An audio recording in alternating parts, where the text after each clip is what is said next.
sans plus attendre, cette journée ne pouvait pas commencer, en fait, et je sens la présence d'Éric Orsena, que j'appelle à cette tribune, avec Philippe Métou. Philippe Métou, vous le connaissez, il est conseiller d'État et directeur juridique de la SNCF, et tous deux vont vous ouvrir cette matinée. Merci à vous, et je vous laisse la parole. Nous allons découvrir de nombreux secteurs d'activité de nos professions respectives. Et je crois que c'est une première que d'imaginer une journée, encore une fois, juridique, très axée sur le juridique, de manière à ce qu'on puisse sentir, et c'était pour cela qu'on avait imaginé cette journée, qu'on puisse sentir véritablement les enjeux, les limites de notre réglementation, de notre législation également, dans un monde qui est, encore une fois, j'aime bien le dire, profondément rétinien. On ne fait que regarder le monde. On oublie tout simplement que c'est de cet environnement sonore que dépend effectivement la plupart du temps nos comportements. Nous sommes bien placés, nous, experts judiciaires, pour savoir que ces expertises se multiplient les unes après les autres et que nous ne sommes d'ailleurs pas toujours capables d'y répondre, vu qu'elles sont plus nombreuses que nous sommes, nous, en tout cas en nombre d'experts, et c'est un vrai souci. Et tout cela est un problème qui grandit et qui grandit. Nous avons réalisé la semaine dernière, il y a quelques semaines plutôt, excusez-moi, donc un sondage, OpinionWay, qui tente à prouver qu'il y a beaucoup de violence aujourd'hui liée au sonore et à l'environnement sonore. Les gens commencent à prendre conscience de cela de manière assez nette, prennent conscience aujourd'hui qu'on est dans un continuum sonore qui affecte le comportement de chacun, qui tente à nous enlever ce minimum de silence, en tout cas de micro-silence, je dirais, qui nous permettrait de mieux comprendre l'autre, d'être mieux centrés également, car en fait nous devenons, nous urbains, de plus en plus décentrés par un son qui nous inonde, qui fait, et on en a parlé encore hier avec le professeur Paul Avant, qui vient effectivement déranger ce que l'on appelle en fait les neurones de l'audition, ceux qui se trouvent là-haut. Autrement dit, cette zone là-haut qui, elle, effectivement, s'asphyxie tranquillement, effectivement, par cette omniprésence d'un son qui ne désemplit jamais. Et cette asphyxie se traduit par deux choses. Un problème de santé, on va en parler demain soir, évidemment, avec les meilleurs spécialistes. Ça se passera ici à 17h. Les conséquences de l'environnement sonore urbain sur la santé et sur les acouphènes. Donc ça, c'est un problème de santé, mais ça se traduit également par un problème de comportement. C'est-à-dire que quand on est asphyxié par un bruit permanent ou par un bruit qui vous gêne terriblement et que vous ne maîtrisez pas, vous devenez agressif. Vous pouvez perdre effectivement votre contrôle, comme on dit. Alors, on avait ce qu'on appelait, il y a quelque temps, imaginé avec Cynthia Fleury, ce qu'on appelle le bruit pour les pauvres et le silence pour les riches. Faire attention à cela. C'est un terme intéressant, car en fait, il peut y avoir, là aussi, un élément de ségrégation par le sonore. Vous voyez, c'est des choses extrêmement sociétales, évidemment. On est dans le vrai du problème, là. Donc, attention à ce que, évidemment, la nuisance ne soit pas liée, entraîne pas d'emblée, je dirais, en fait, des actes inappropriés. Ça, c'est une question qu'on pourra se poser aujourd'hui, je pense. Et puis, pourquoi ne laisser le silence qu'effectivement qu'il y a des zones qui sont plutôt dédiées à une classe, je dirais, de gens qui sont aisés. C'est vrai que dans un salon BIP d'Air France, le calme règne, si je puis dire. Voilà. Donc, pour toutes ces raisons, il y avait matière, véritablement, à imaginer une journée comme celle-là. Et c'est dans cet esprit que je vous proposais, effectivement, d'ouvrir cette journée avant que le débat sur le calme, qui est la prochaine étape, dans quelques minutes, démarre. Je vous laisse la parole. Moi, je commençais à trouver cette conférence passionnante. Et je trouve dommage que vous arrêtiez là. Mais c'est ça le problème avec Christian, c'est qu'il sait tout. C'est pas la semaine du son, c'est la semaine de Christian. Alors,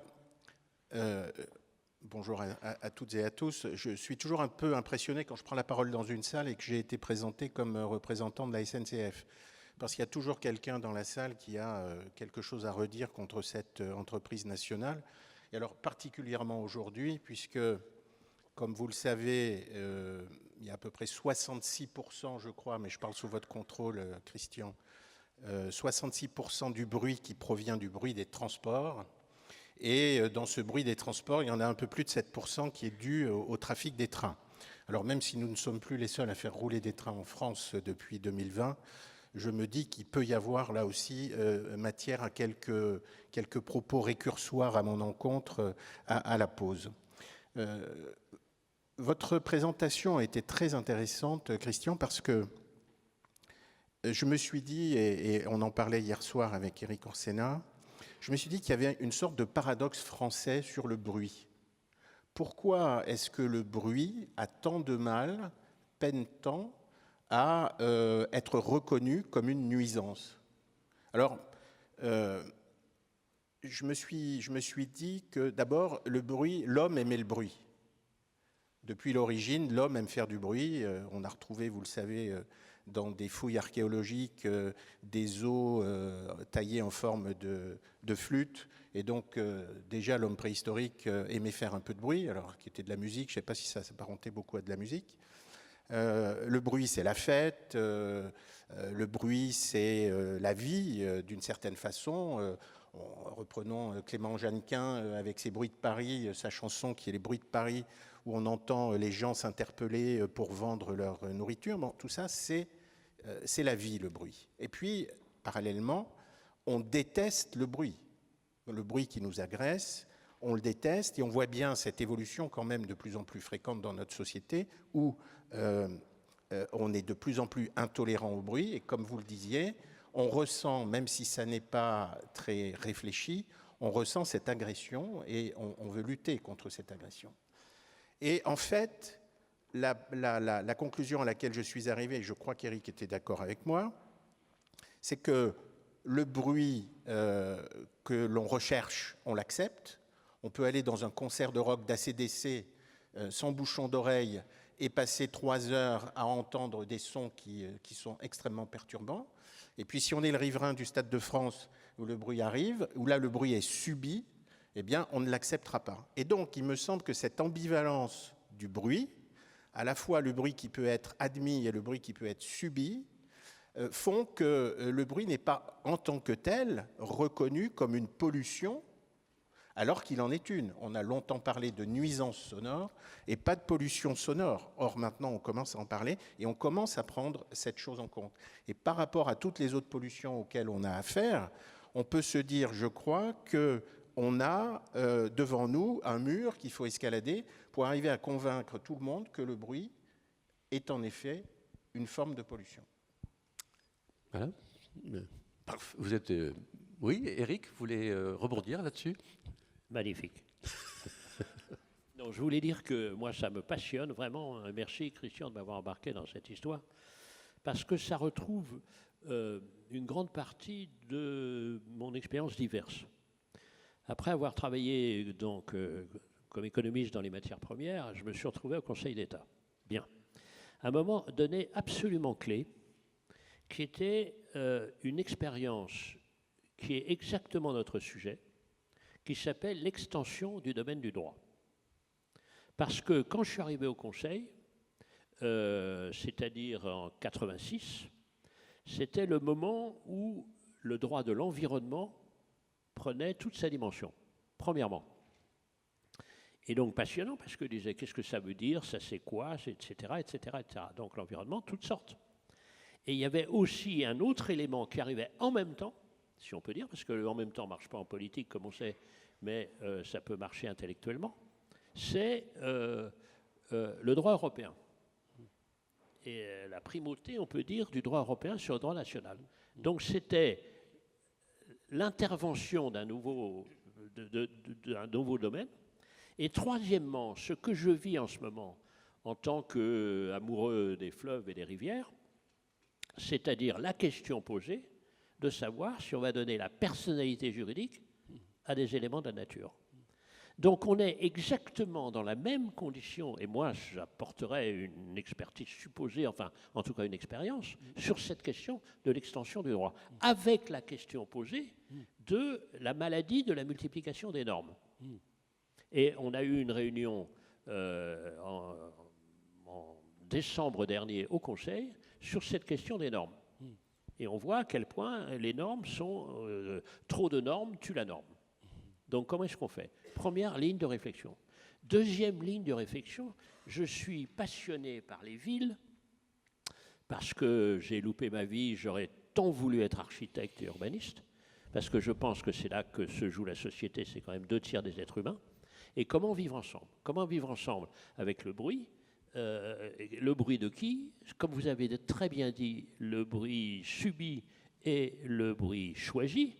On a, avec des choses incroyables, c'est-à-dire que quand vous voyez les vélos font pas assez de bruit comme ça, c'est dangereux, puisque vous ne les sentez pas venir.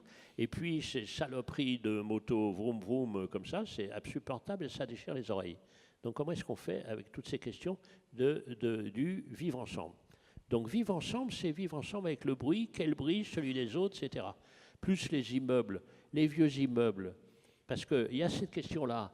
Moi, j'ai un immeuble sublime, je vis dans un immeuble sublime, mais je vis avec le mec du dessus, qui n'est pas forcément mon choix amoureux. Comprenez? Et donc, toutes ces questions... Donc, c'est pour ça que c'est absolument clé. Et cette dimension-là, infiniment politique, oui. Parce que, comme on disait hier, la politique, c'est l'art du possible. C'est pas gesticuler et raconter tout ça. C'est comment est-ce qu'on vit ensemble. Ça veut dire quoi ensemble? Voilà. Je rajouterai un point qui me paraît peut-être essentiel, c'est que la parole, le son, c'est l'âme. Hein, on existe d'abord par le sonore. Il faut se le dire peut-être définitivement, peut-être à nos avocats d'ailleurs, nos magistrats, etc. On a le droit aussi à la plaidoirie, on a le droit à s'exprimer. Et ce qu'on va dire en fait par le son et par la voix ne sera jamais la même chose que par l'écrit. Et je dirais même que ce qu'on se dit aussi par Internet ou par, effectivement, en visioconférence, n'a rien à voir avec la réalité. On nous trompe avec cette histoire-là. On en parlera dans la journée, les sons sont hyper compressés sur toutes les visioconférences, que ce soit Zoom ou Team ou tout ça, je veux dire. Donc, et on conduit les gens également à des situations de stress, là aussi, hein, parce que précisément les sons qu'on entend quand on discute via effectivement ces interfaces ne sont pas des interfaces naturelles. Et ça nous met effectivement dans des conditions et dans des solutions qui sont totalement inappropriées quelquefois et qui font que les meilleurs peuvent lâcher au détriment des moins bons, des médiocres, si je puis dire. Donc, il faut faire attention à cela. Le monde de la technologie est en train de nous inonder aujourd'hui, et je pense qu'on va en parler d'ailleurs au courant de la journée, hein, finalement, qui surajoute en fait un élément profond de ce déséquilibre qu'il doit y avoir entre le son et l'image. Évidemment, on est de plus en plus amené à quitter ce monde du sonore, et il faut absolument... On est dépossédé, je dirais même, naturellement, de ce son bio, que j'appellerais bio d'ailleurs, hein, qui finit par être un peu absent de notre vie de tous les jours. Ça va être un des soucis de la journée, je pense qu'on va en parler, c'est un projet, c'est un souci extrêmement important.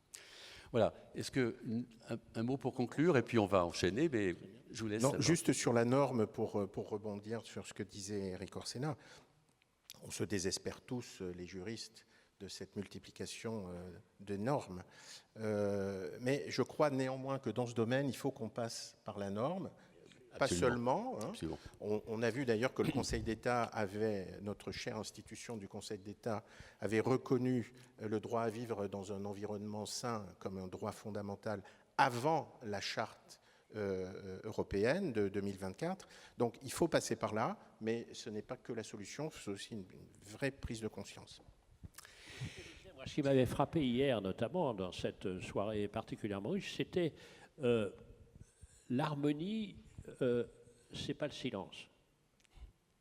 Et que quand on est dans la nature et qu'il n'y a plus d'oiseaux, eh bien on est déchiré, premièrement. Et deuxièmement, cette multiplication des techniques de connexion n'entraîne pas l'accroissement ou le développement ou l'amélioration des échanges, ça organise simplement des solitudes juxtaposées.